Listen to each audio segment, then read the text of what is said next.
고등학생이신 여러분들, 요즘 진로에 대한 고민이 많으시죠? 오늘 저는 그런 여러분들에게 책 한 권을 소개해드리려고 합니다. 제가 소개해드릴 책은 심리학, 뇌과학 그리고 신경과학에 관심 있고 전공을 희망하는 고등학생 여러분들에게 도움이 될 책입니다.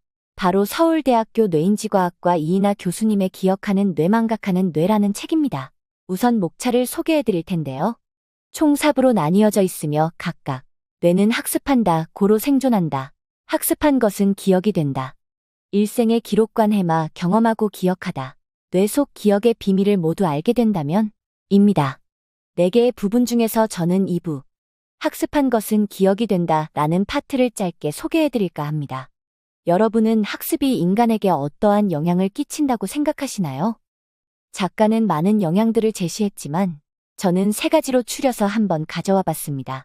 첫 번째로는 회상입니다. 회상이란 자기의 경험을 어떠한 물질적, 정신적 도움 없이 자발적으로 꺼낼 수 있는 행위를 일컫는 말입니다.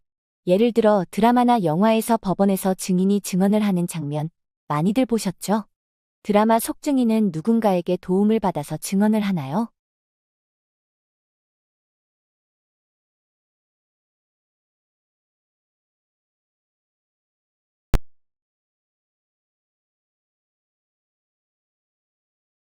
로는 절차적 기억인데요.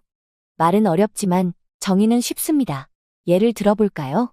여러분들은 문을 열 때 이 문을 어떻게 열어야 하지 하고 고민하시나요? 아마 아닐 겁니다. 이것이 바로 자연스러운 학습을 통해 얻은 기억의 예시입니다. 마지막으로 공감인데요. 공감을 사전에 검색해 보았을 때 남의 감정, 의견, 주장 따위에 대하여 자기도 그렇다고 느끼는 것이라고 정의합니다. 저는 책을 읽으면서 공감이 어떻게 학습의 결과이지 라고 생각했습니다. 작가는 공감은 우리가 살아가면서 얻은 기억의 조합을 통해 하는 행위라고 설명했습니다. 앞서 저는 여러분들에게 학습이 우리에게 미치는 영향을 소개해드렸는데요. 그렇다면 학습은 어떻게 되는 것일까요? 학습은 우리의 뇌에서 이루어집니다.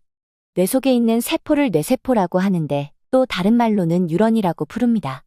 그리고 뉴런과 뉴런 사이에는 시냅스라는 화학적 변화가 일어날 수 있는 공간이 존재하는데 그 공간에서 뉴런들은 여러 가지 신경물질을 다양한 방식으로 주고받으며 서로 소통을 합니다. 그리고 수많은 소통한 내용과 방식들은 그 내용의 중요도에 따라 기억이 되거나 잊혀지기도 합니다. 다만 우리는 그것들을 느끼지 못하죠. 결론적으로 우리의 뇌는 항상, 심지어는 잠을 잘 때에도 수많은 소통 내용들을 처리합니다. 하지만 우리가 그것을 느끼지 못하기 때문에 우리가 문을 열 때마다 어떻게 열어야 하는지 고민하지 않는 것처럼 자연스러운 학습, 즉 절차적 기억이 되고 우리는 이것을 학습이라고 합니다. 4차 산업혁명에 들어선 현대사회, 우리의 최대 관심사는 바로 AI이죠. 여러분들은 영화를 자주 보시나요? 영화에서 보면 기술의 발전으로 인하 결국 세상이 AI에게 지배당한다는 내용의 영화가 많습니다.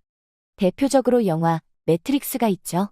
1999년 영화가 개봉했을 당시 사람들의 반응은 대부분 이건 너무 먼 미래의 얘기야 였습니다. 하지만 영화가 개봉한 지 25년이 채 지나지 않은 재작년 11월 챗 GPT라는 새로운 인공지능 AI가 탄생하였습니다. 다들 한 번쯤은 이 챗 GPT를 사용해 보셨을 텐데요. 챗 GPT는 사용자의 대답에 대해 분야를 가리지 않고 빅데이터를 통해 실시간으로 소통이 가능한 AI입니다. 챗 GPT와 같은 AI와 함께 살아가고 있는 우리, 여러분들 모두 아마 한 번쯤 그런 생각을 해보았을 것입니다. 만약 이러한 챗 GPT와 같은 AI가 계속해서 학습을 한다면 인간과 같은, 아니 인간보다 더 뛰어난 뇌를 가지게 되는 것일까? 작가는 이 질문에 대해 이렇게 답합니다. 이 질문에 대한 답은 인공지능 개발의 최종 목표를 어디에 두느냐에 따라 다를 것입니다. 1950년대 초기에 앨런 튜링이라는 수학자의 목표는 인간의 뇌와 실질적으로 구별이 불가능할 정도로 유사하게 작동하는 인공의 뇌를 만드는 것이었습니다. 또한 앨런 튜링은 인공지능 AI에 대해 이렇게 말했습니다. 칸막이를 사이에 두고 컴퓨터와 내가 앉아있을 때 상호작용하고 있는 것이 컴퓨터인지 사람인지 구별할 수 없다면 비로소 그 컴퓨터 인공지능을 가졌다고 볼 수 있습니다. 결론적으로 작가는 AI가 계속 학습하여 인간과 같은 뇌를 가지게 될지 아닐지는 바로 우리에게 달려있다라고 설명합니다.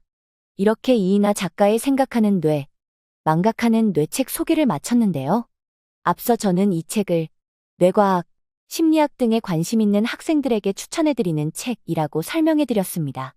하지만 제목만 보고 아, 이건 나랑 전혀 관련 없는 책이네 하고 넘기지 마시고 바로 직전에 설명해드린 Q&A처럼 우리가 평소에 가지고 있던 질문이지만 어디에 물어봐야 하는지 몰라서 못 물어봤던 질문들에 대한 대답들도 책에 실려 있습니다.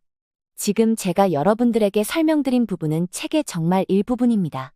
시간 되실 때 꼭 이 책을 구매하셔서 읽어보시는 걸 추천드립니다. 감사합니다.